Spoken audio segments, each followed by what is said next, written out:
Welcome to CMO Confidential, the podcast that takes you inside the drama, decisions, and choices that go with being the head of marketing. Hosted by five-time CMO Mike Linton. Welcome, marketers, advertisers, and those who love them, the Chief Marketing Officer Confidential. CMO Confidential is a program that takes you inside the drama, the decisions, and the politics that go with being the head of marketing at any company in what is one of the most scrutinized jobs in the executive suite. I'm Mike Linton, the former Chief Marketing Officer of Best Buy, eBay, Farmers Insurance, and Ancestry.com, here today with my guests, Leesa Eichberger and Amanda Reierson. Today's topic, what your team wants to tell you but won't. Now, Leesa is the former CMO of Jenny Craig and Ring Central and the SVP of Brand Marketing and Sponsorships at Farmers Insurance, one of the longest business cards ever. And Amanda is the former CMO at Avant, head of marketing at Thumbtack, and chief growth officer at Farmers. She is also on the board of Porch.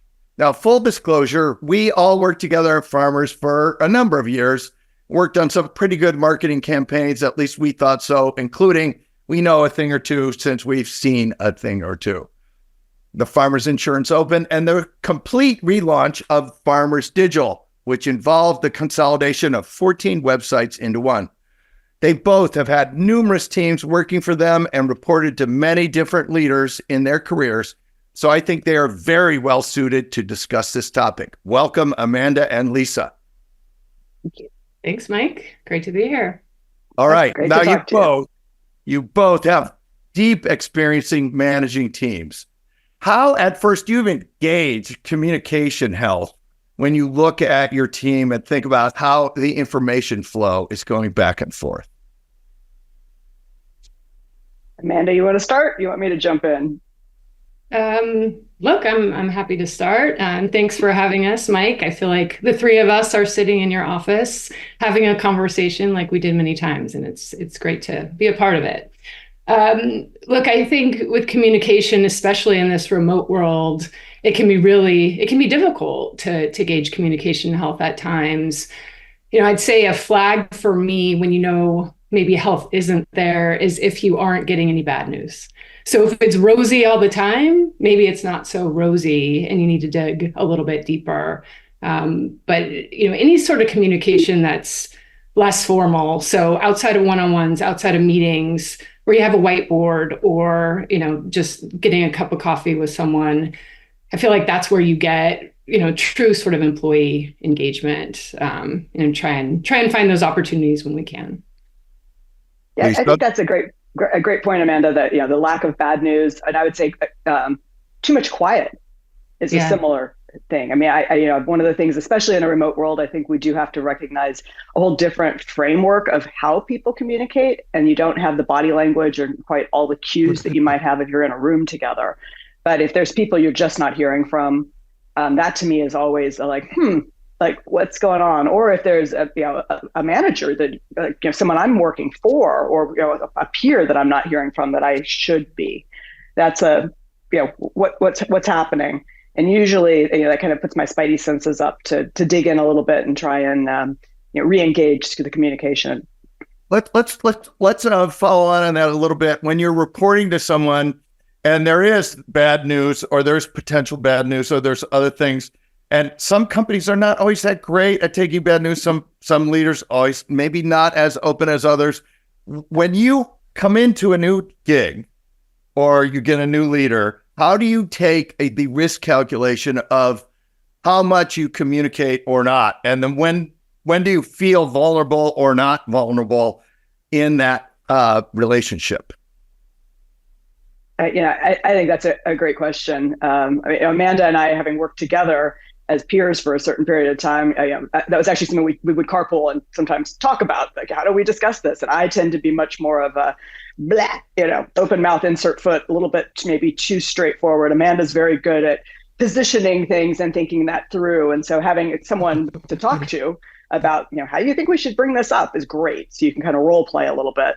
I do tend personally to lean towards the very direct, and that's part of my brand. But it can be abrupt, I think, and you have to be thoughtful about how it will be absorbed. And Couching it in what's good, what's not good. And then one of the things that I do for myself, and I also ask of my employees, if there's bad news or if there's something that's not working, what are ideas on how to fix it? So I'm not just coming in with a problem. I'm coming in with, okay, I think this is not working as well as it should. Here are some ideas of how we might adjust that. So it's not just here's the bad news and I'm out. It's much more of a thoughtful process. But I do think this practice with someone is really important, because there's no leader that says, I don't have an open door policy, or we want to hear everything. We're all about opening communication, transparency, and open door. But that's not always true. Amanda, so you and Leesa would talk about this, but what's your tips in this space? Yeah, I'd say, look, it's an art, but bring the solution if you can. So, if you're coming in with a problem, or you're coming in feeling vulnerable, or there's bad news or something in the business, whatever you can do to come in with, here's potential solutions or things we could go after, or data that we could seek out to prove it either way. It just makes it less emotional. And more of, okay, how do we sort of band together as thought partners to sort of solve whatever's in front of us as a team, right? I also think what Leesa said is important as far as, confiding in a colleague, or, I've called it almost my board of advisors, which is people in the company and outside the company. So who are those phone calls when you're wrestling with a tough issue or feeling vulnerable? It's always good to run it by somebody with fresh eyes too. I found that to be really helpful, to be able to bounce things off people, find out if I'm in the right headspace about it before sort of taking it back in. I definitely agree with that. I have that phone a friend thing, which is, you got to give it to someone cold and see what they say, especially if I think it's a risky thing. When you change jobs and you go into a new position, you don't, even you, Leesa, probably don't just tell everything right away. And here's my observation. How do you test the waters in your new company or with your new leader and your new team to see what they can and can't take? Yeah, I think that's a really interesting question. I was given some advice when I first took my role at Jenny Craig from my boss at Vonage that was really helpful. And I've used this, and I've given it to other people, and I've used it myself. And one of that, when you're in a new environment, you keep a list of the things that are like head scratchers and like a little weird, or that feel like way off base. And if they're weird after a few weeks or even a month, they maybe actually are weird. Sometimes though, you're just not understanding. I'm going to ask you to give me a weird example. So, more than 30 days. I don't know if I have a great example, but I do think that, taking a moment to understand the culture, and if what you're seeing is something that you're misjudging or making too much of a snap judgment on, is really, really important. I think taking time to assess the situation, to understand the teams. People are going to be on their best behavior a lot of times, and that's that creates an interesting environment. People are going to be more extreme potentially. I mean, I think all of us have done DISC testing, which is something I actually love. And they're going to be like more extreme in their negatives and their positives potentially of their personalities when you first start working with them. So getting an understanding for really what's going on under the surface before you make a snap judgment is really critical. And if you haven't done a DISC, it's a how you lead and how you manage standpoint, and allows you to understand differently of the different styles and different ways people come at you with discussion and how they process problems. Amanda, what are your thoughts on this one? Yeah, no, I agree. I once had somebody tell me, Amanda, respect the culture, like on one of my first days there, meaning, look, there's certain ways to do things around the company. And to Lisa's point, a lot of times you have to sort of hang back and understand the context before, you move forward with something. I look at sort of relationships and even vulnerability. It's a long game of, okay, get in, dig in, understand your counterparts, your team, your leads, your boss, sort of what is their agenda, vulnerabilities. And then, I think creating those relationships. So full disclosure, that DISC, I am an influencer, which means I am a people person, like square in the middle. I know that about myself, but to me, relationships are truly your currency. And if you don't take the time to sort of get those right and understand each other, I think it's really hard to succeed as an executive in a company. Yeah, I think, Farmers, which was such a great opportunity for us to learn about that too, because Mike, you brought in kind of a newer team into a established culture. I mean, I've told this often. When I joined, I had 2 employees working for me who had over 40 years tenure each at the company. And Farmers had built itself. It was a 90-year-old company, or 80-something-year-old when we joined, with some established culture that had really, really worked. But they also needed to make some changes. So respecting that original culture, respecting what allowed them to work while bringing in new thinking it was a challenge, but it was critical. And that's why I think we were able to be as successful as we were, is because we didn't throw out the old to bring in new. We merged the two together. I agree with that. I think 2 things. The culture got the company to where it was, and they were good enough to hire you. It can't be all bad. Even if you were brought in to do all the changes, they're big enough to hire you and pay for you and move you or whatever. So you got to respect that. And 2, if you outrun the culture will not do anything for you. So the culture probably has to keep up. So we're kind of talking about some best and worst practices. If you go into your bag of tricks and say, here's our Hall of Fame best practices and comms, both up and down, and Hall of Fame worst things you've ever seen, or things to never do, what would you say are in that bag of communication tools? Well, I'm thinking through some, things that have stuck out to me as bad communication practices. And, I once had a team member, and I wasn't in the room. This sort of predates Farmers by a number of years. And that person was given feedback by another business leader in front of a whole room of people. Yeah. And, I feel like that if you think about communication and trust and vulnerability, it's so important to think through, what is that right setting where I'm going to be able to communicate something as a manager, or have something communicated to me where it's going to sink in and feel productive, even if it isn't the feedback you were necessarily expecting or want. To get it, feedback is a gift, right? To be able to make yourself better and grow is so important, but that setting is so important. And I think a contradiction of that is Mike, one of my first days at Farmers. So Mike kind of has this way of coming into your office, almost like Kramer-esque, Seinfeld reference. The door shuts and okay, it's coming. But with Mike, and I think Leesa, you'd probably agree, it was welcome feedback, and it was always given in a productive way. Even if, and I to even share what it was, I believe it was one of my first days on the job, and we were in a meeting with a big supplier, and I didn't say much because I was new and I was listening and I was bringing it in, to just react. And Mike, you had said, look, I hired you to get on the field and play. Oh, by the way, Mike also has a lot of sports references. So get on the field and play. You're a player. You weren't sort of hired to sit in the stands. And I really appreciated that. And I always remembered that. And I also appreciated the fact that it was delivered one-on-one and right away after the meeting. So real-time feedback. Thanks. And a great reference I'm going to take only as good. That I did have a CEO go unnamed who used to, in public, we would all have to rate the other functions in front of them, which I think that was really quite unhelpful, I thought. One way to do it. Leesa, how about your best and worst?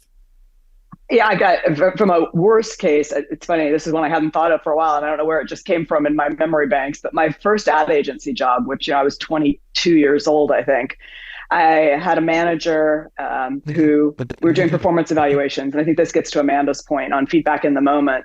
It was time to do the performance evaluation, and she sits me down and she said, I'd given you a really strong performance evaluation, but you made me really mad last night, so I changed all the scores.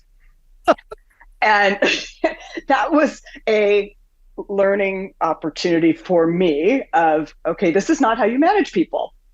This is not a productive way to make me feel good about anything or to make anyone feel good about it.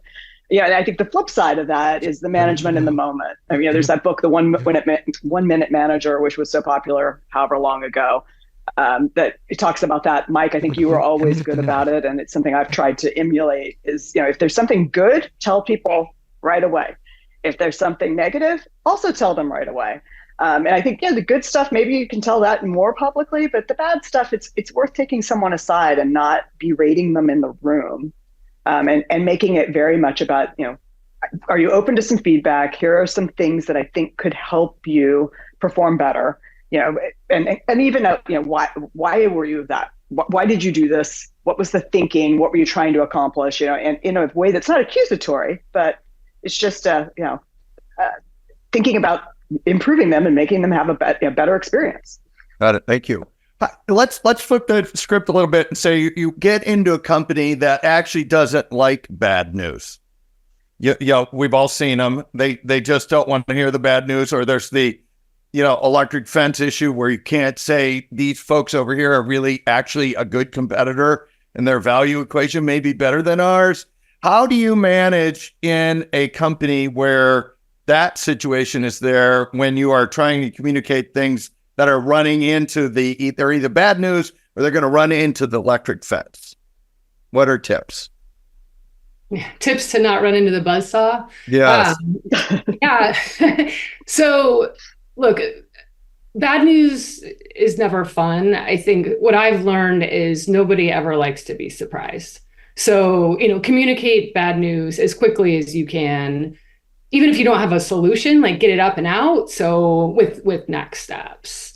With that said, like you said, Mike, not all cultures are necessarily open to the bad news. So, as a leader, you've got to get it out there, right? Because likely that bad news is something that if you can get over it, you'll have business gain.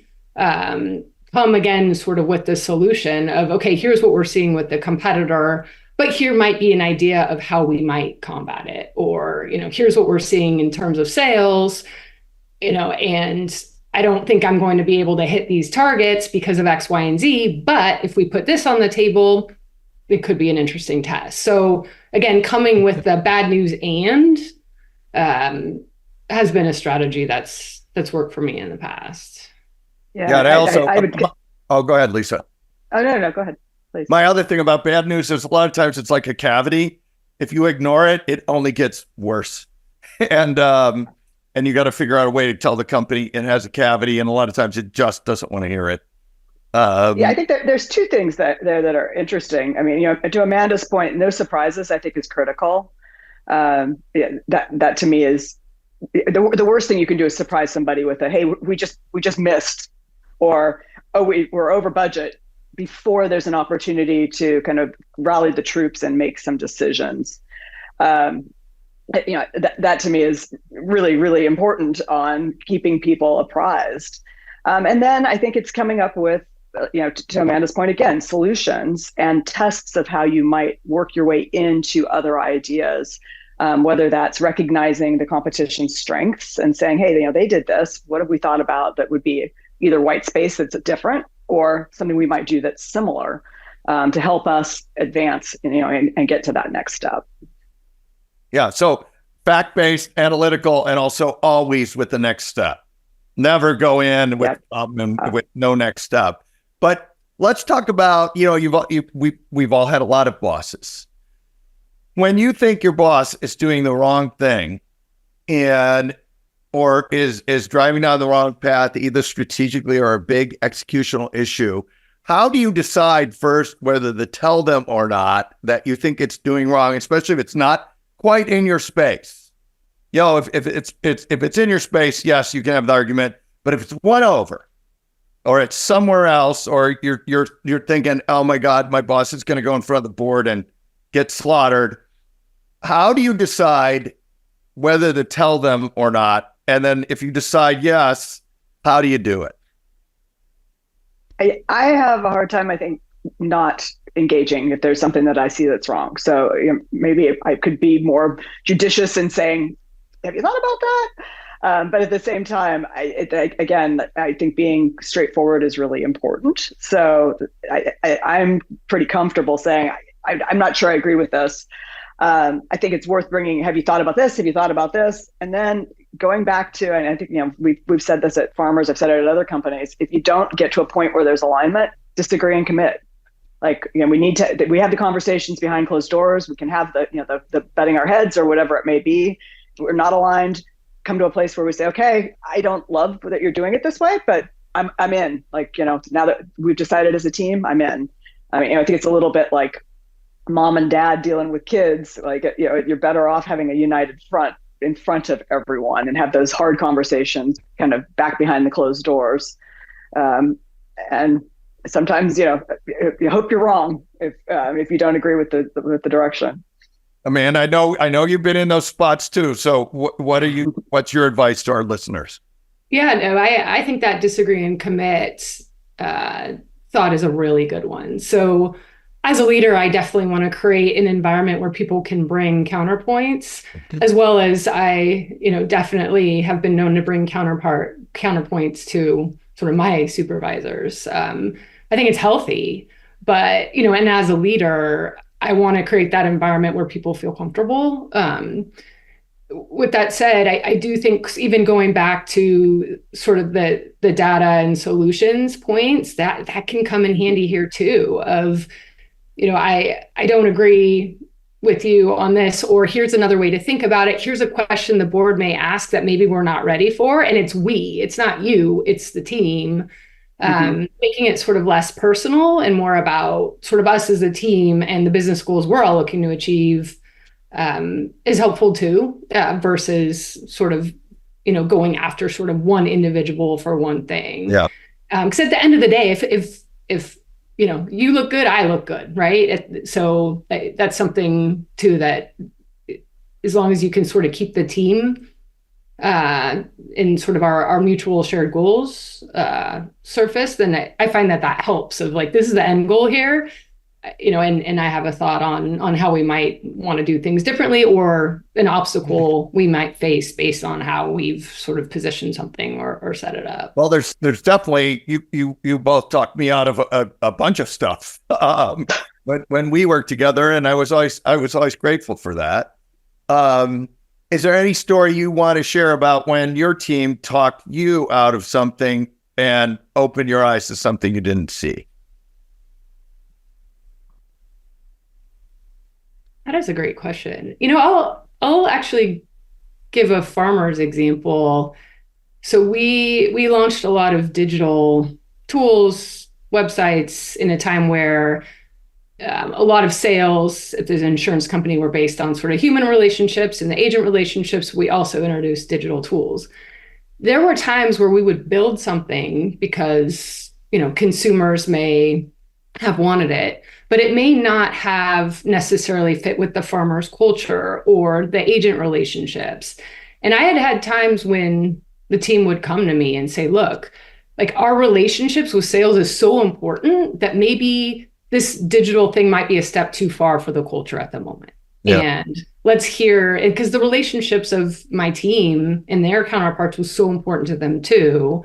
So there were actually a couple of instances where maybe we sort of slowed the launch of things to make sure that the company was ready and our, sort of the relationships we had around the company would be preserved as a result. And that doesn't mean you can't launch it, but maybe just give it a little more time to breathe, and make sure that you're looking at sort of all the factors around you, the business. Got it. Thanks. Anything else on that? I'm sure I have plenty if I could think of them. I don't have any that come to mind immediately, except really similar examples to Amanda's, where it's like, here's a change that I'm recommending, and I'm not thinking through that the speed might not be something the company's ready for. And so being kind of talked down of like, hey, we've been doing it this way for however long, it's not that broken, and fixing or changing or adjusting it like too fast is actually sometimes a problem. So slow the roll and figure out. I do think that goes back to do it in pieces. I do think that goes back really to the earlier discussion we had about culture, which is you can't outrun the culture. You have to go as fast as it will let you. Which is, when we changed the logo, for example, we took a long time to let the company bite into that so they would accept it. Same thing when we smashed all the websites together, because that was not, there's 14 websites into one. There was a lot of people that were pretty wed to their one website. And so that was pretty much, you had to go as fast as the culture would let you and no faster. And having to your earlier points, the relationships out there to tell you, are you going too fast or not? Really, is super important to not outrunning the company.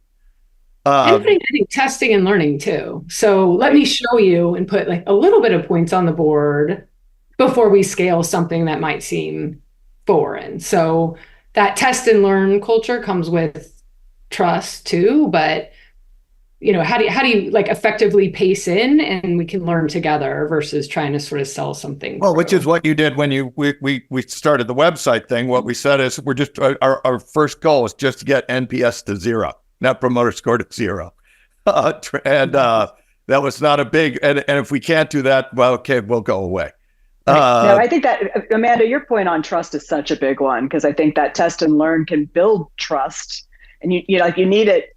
You need to test and learn, and that creates trust. And then you need trust to be able to test and learn, but that you can take these baby steps that actually build something much larger and more substantial and gives you credibility and a little more like, just gravitas in the room when you come in, and you've already built those step by step, where people can believe that you're thinking things through, and it's not a knee jerk reaction or just coming in to make change.